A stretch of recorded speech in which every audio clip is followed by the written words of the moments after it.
Tafsir Al-Azhar Quran Surat An-Nisa ayat 159 bagian 11. Matius pasal 28 mengatakan, dua perempuan yaitu Maria Magdalena dan Maria yang lain pergi ke kubur itu dini hari. Sekonyong-konyong terjadi gempa bumi sebab malaikat turun dari surga serta datang lalu menggolekkan batu penutup kubur itu. Lalu malaikat itu duduk di sana. Orang yang menjaga menggeletar ketakutan. Malaikat mengatakan kepada kedua perempuan itu bahwa Yesus yang kamu cari itu tidak ada lagi di kuburannya, sebab dia sudah bangkit. Disuruhnya kedua perempuan itu memberitahu murid-muridnya beliau bahwa beliau sudah bangkit dari antara orang mati dan berjalan lebih dahulu ke Galilea. Di sanalah kelak mereka akan dapat menemui beliau. Di dalam Markus pasal terakhir, pasal 16, perempuan yang pergi melihat kubur dini hari itu bukan berdua, Maria Magdalena dan Maria ibnu Yakub, melainkan bertiga, yang seorang lagi Salome. Di dalam pasal ini diterangkan pula bahwa yang melihatnya hanya Maria Magdalena, sedang Maryam ibnu Yakub tak tersebut melihat, sebab mereka lari ketakutan.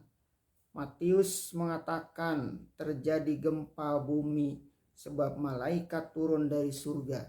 Sedang Markus dalam pasal 16 ini tidak ada menyebut tentang bumi gempa sebab malaikat turun dari surga itu. Yang bertemu oleh Maryam hanya seorang anak muda di sebelah kanan kuburan. Lukas tidak menyebutkan bahwa perempuan-perempuan yang datang itu berdua sebagaimana dikatakan Matius, dan tidak pula bertiga sebagaimana dikatakan Markus. Tetapi dikatakannya bahwa memang ada beberapa perempuan yang dahulu datang bersama Al-Masih dari Galilea. Perempuan-perempuan itu datang bersama Yusuf, anggota sidang majelis bicara.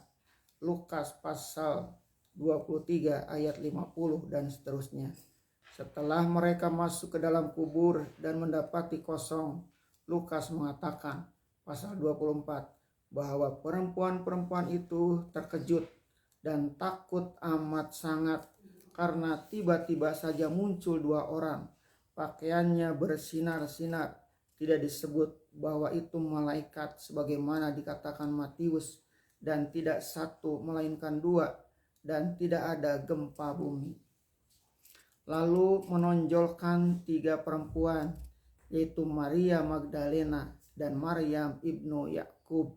Tetapi yang ketiga bukan Salome namanya, melainkan Yohana. Dan ada lagi beberapa perempuan lain. Disebutkan pula bahwa orang yang berdua berpakaian bersinar-sinar itu bertanya, "Mengapa kamu mencari orang yang hidup di antara orang-orang yang telah mati?" Maka kedua orang itu menerangkan bahwa dia tiada di sini, melainkan sudah bangkit, bahwa tak dapat tiada anak manusia akan diserahkan kepada tangan orang berdosa, dan dia akan disalibkan dan bangkit pula pada hari ketiga, sebagaimana yang dia pernah dikatakan. Tidak disebut oleh Lukas bahwa beliau menyuruh perempuan-perempuan itu mengabarkan kebangkitan itu kepada murid-murid, karena dia terlebih dahulu berangkat ke Galilea, bahwa mereka akan melihatnya di sana sebagaimana yang dikisahkan oleh Matius dan Markus. Lukas mengatakan bahwa mereka kembali lalu menyampaikan berita itu kepada murid yang ke-11, lain dari kisah Markus yang berkata bahwa perempuan-perempuan itu tidak mengatakan apa-apa. Kemudian Lukas mengatakan bahwa dua orang di antara mereka itu berjalan kaki menuju sebuah desa bernama Emmaus, sekira perjalanan 3 jam dari Yerusalem. Sedang mereka bercakap-cakap memperkatakan hal yang terjadi itu, tiba-tiba Yesus muncul dan menghampiri mereka, lalu menanyakan soal apa yang mereka percakapkan.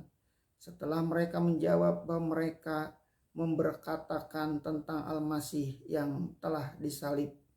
Kelepas nama seorang di antara mereka mengatakan juga bahwa Al-Masih itu adalah seorang nabi yang berkuasa di atas perbuatan dan perkataannya di hadapan Allah dan segenap kaum itu. Lukas pasal 24 ayat 19.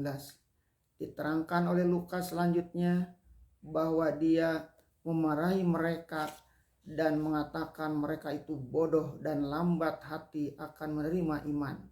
Setelah itu diterangkannya pula bahwa kedua orang itu menjamu makan roti, beliau sendiri yang memecah-mecahkan roti itu. Waktu itu terbuka mata mereka dan baru mereka tahu bahwa yang berhadapan dengan mereka itu ialah Al-Masih sendiri.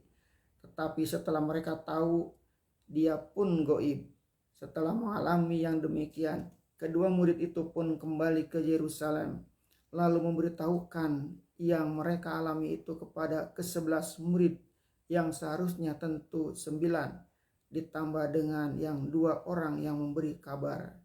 Kesalahan hitung Lukas ini wajib dipandang wahyu Ruhul Kudus juga. Murid-murid itu memperkatakan tentang Al-Masih menyatakan dirinya di hadapan Simon. Dan tidak lama kemudian Al-Masih pun muncul di tengah-tengah mereka. Akan tetapi Yahya atau Yohanes lain lagi ceritanya. Dalam pasal 20 dia menerangkan bahwa Maria Magdalena datang dini hari ke kubur itu dan hari masih gelap.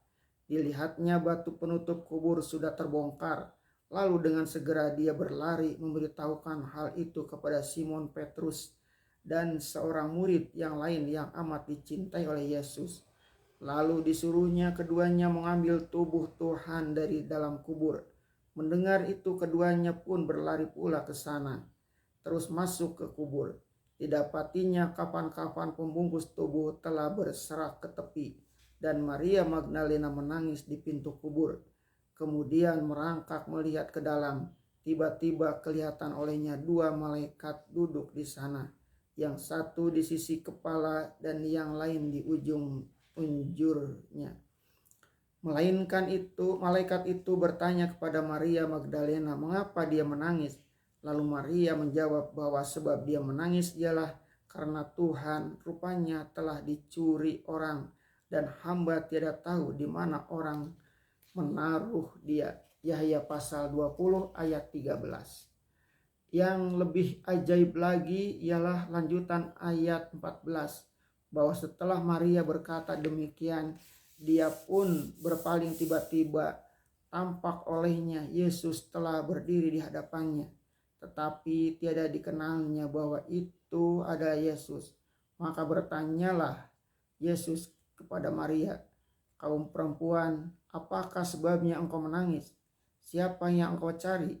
Maka sebab Maria menyangka bahwa dia itu penunggu taman, menyahutlah dia kepadanya, Tuan, kalau Tuan membawa dia dari sini, katakanlah kepadaku di mana Tuan meletakkan dia, supaya boleh saya pergi mengambil dia. Setelah itu panjanglah kisah Yahya, bahwa Yesus meninggal memanggil nama Maria. Baru waktu itulah dia mengenal Yesus. Lalu Yesus berpesan kepada murid-muridnya yang lain supaya disampaikan oleh Maria. Pada ayat 19 dari pasal 20 itu diterangkanlah pertemuannya dengan murid-muridnya, sampai dia memperlihatkan bekas paku pada tangannya dan bekas tikaman pada rusuknya. Yahya panjang lebar menulis kisah pertemuan Yesus dengan murid-muridnya itu sampai kepada pasal 20 penutup. Malahan di ayat terakhir pasal 21 ayat 25 Yahya mengatakan bahwa banyak lagi perkara-perkara lain yang diperbuat oleh Yesus.